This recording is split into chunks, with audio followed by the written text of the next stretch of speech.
Well, Zach Rosenblatt, NJ.com, New Jersey Advanced Media. He was there for 22 minutes of Bryan Colangelo. Zach, did we learn anything new today? We did not. Nothing that we hadn't already heard before. It's hard. I guess I'll just say he kind of tries to play us for a fool sometimes in the media, and I think this is why he avoids talking to us.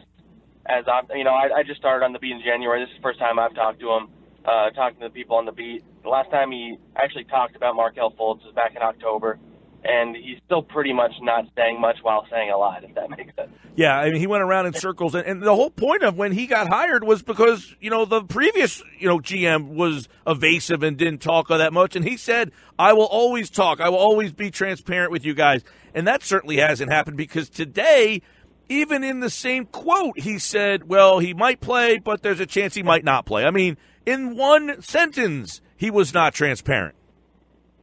Yeah, I mean, the crazy part is, I didn't cover the team before, but just talking to people, Sam Hinkie was way more open with the media and, more willing to talk to the media than Bryan Colangelo has been so far. But, yeah, I mean, we were hoping we would come out of this media gathering with Colangelo today and find out if they had a timetable for Markelle. If, at a certain point, does it become, nonsensical to bring him back because they're trying to go to the playoffs and it wouldn't really make sense to throw him in there. And he kind of just gave us the same answers that Brett Brown's been saying. Brett Brown's kind of had to take the brunt of the criticism with it and the brunt of the questions because Colangelo hasn't really talked to us. But, today, we grilled Colangelo for 22 minutes and we had more questions. There was the last question before he stormed off was somebody asked, what's the timetable for, his reintegration? What's the timetable for, the next time we get an update on his physical? And that was when he walked away and said there would be no more questions. So we left today kind of with all the same information. If anything, he might have made Markelle look even worse with the way he described how his shooting range right now is not even outside of the paint. And, I don't know how much they throw him at the end of practice to us and we get all these videos and then he comes out and says stuff like that. I don't really know what they're accomplishing by letting us see all of that and by, saying things like that about Markelle. In my opinion, it would have made a lot more sense if they had just maybe even lied to us and said, he tore his shoulder in the fall and they're shutting him down completely and that he's not going to play this season. It would have looked a lot better than they have. I don't think it's their fault what's happening with Markelle. I think it's their fault the way they've handled it, though.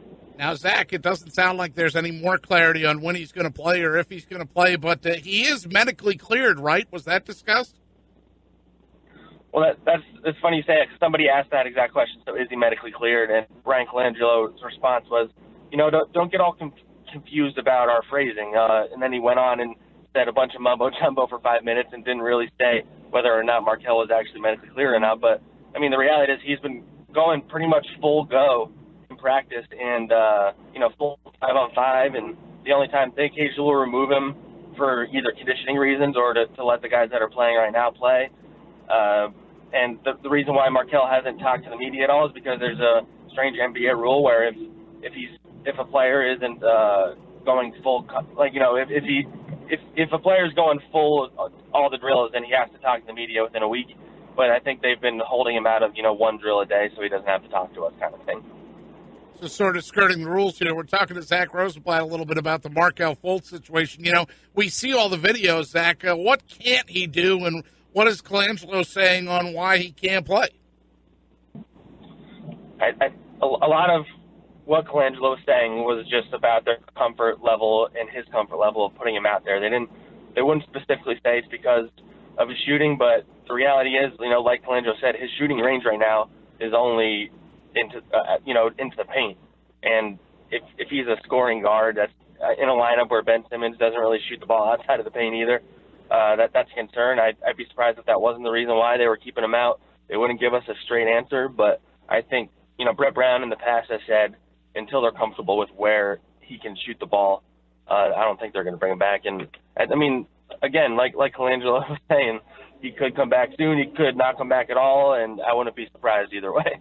So if it's not a physical issue that's giving him trouble, do you get the sense that the team thinks this is a mental thing between his ears? They won't directly say that, but it's hard not to think that when you factor in this is a kid who shot 40-something% from three in college, and he's been a scoring guard his entire life. And all of a sudden something changed, whether that it was his trainer altering something or he hurt his shoulder and it caused him to alter a shot, whatever came first, the chicken or the egg. I just think it'd be hard not to surmise that this is, at least in part, a mental issue. Zach Rosenblatt, NJ.com, covers the Sixers.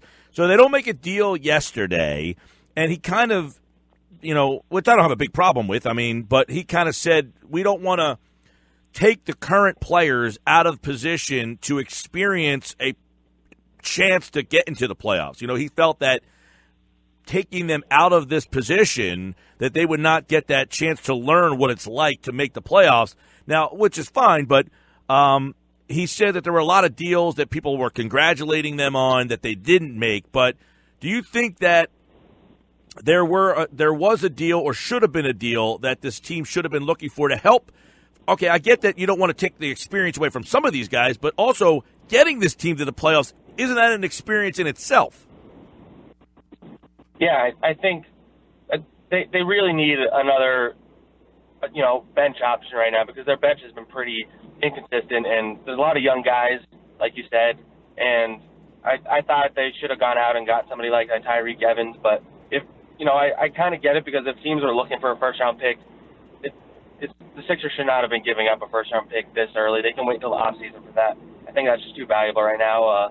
He mentioned a few times that there's going to be a lot of guys in the buyout market. I just saw Marco Bellinelli and the Hawks getting bought out. I know he was a guy that the Sixers were interested in. If they can get somebody like that in the buyout market, then I think they'll be okay.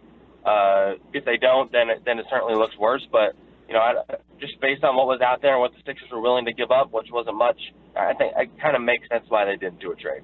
So, Zach, let me ask you this. In not making the deal, is that an indication that they think Fultz will come back to help them? I don't think the two are really connected. I would be surprised if they weren't going on the assumption that Fultz will not be coming back this season. I know they want him to come back, and I think he can add something that they don't have on this team right now, but I'm not sure if they approach the deadline with that in mind.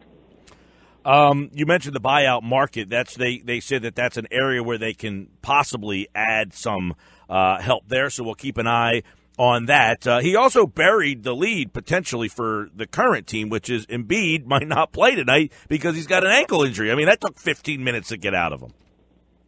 Yeah, the funny thing is, as we were talking about this in the media room afterwards, because of the way they've handled this, they're at the point now where Embiid is out.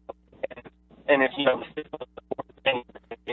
we got a bad connection with Zach here, and we'll bring him back if we can get him back because he said we were talking about this in the media room regarding Joel Embiid's ankle. Apparently, he hurt his ankle in the game. Now he played back-to-backs for the first time, and then he said today, he played. He finally climbed that hurdle, but he might not play tonight. It was like, wait, what? Right. So we'll bring Zach Rosenblatt in from NJ.com. New Jersey Advanced Media, who covers the 76ers. He was there at the Colangelo presser today.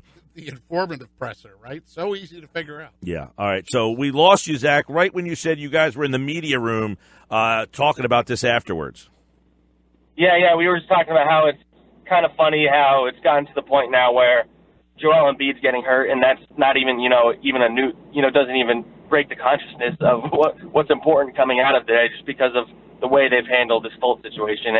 And the fact that his ankle's hurt, he's probably going to sit out today. I wouldn't be surprised if they even sat him out tomorrow, depending on the severity. Wow. Hey, what was your take, Zach, on J.J. Redick sort of trying to defend Fultz and saying, leave the kid alone or whatever? What do you think he was trying to say when he talked about the media and their obsession with Markelle Fultz right now? I get where he's coming from. He's a team leader, and Markelle Fultz, every time we're at practice, everybody on the team can see us in the corner. There's 10 of us with our cameras glued to Markelle. And, his point was just it's a little obsessive. And I get where he's coming from, but at the same time, this is all, everybody in the fan base wants to know what's going on with Markelle Fultz's shot. And if his shot is the only thing keeping him from playing, then we have every right to point our cameras at him and show just where exactly it's developed. And, I get where JJ's coming from as his teammate, but, from the media perspective, I think it's more the Sixers organization's fault than anybody else's. If they didn't want us videoing Fultz, and they wouldn't put him out there in front of us. Zach Rosenblatt, NJ.com. Check out his Sixers coverage.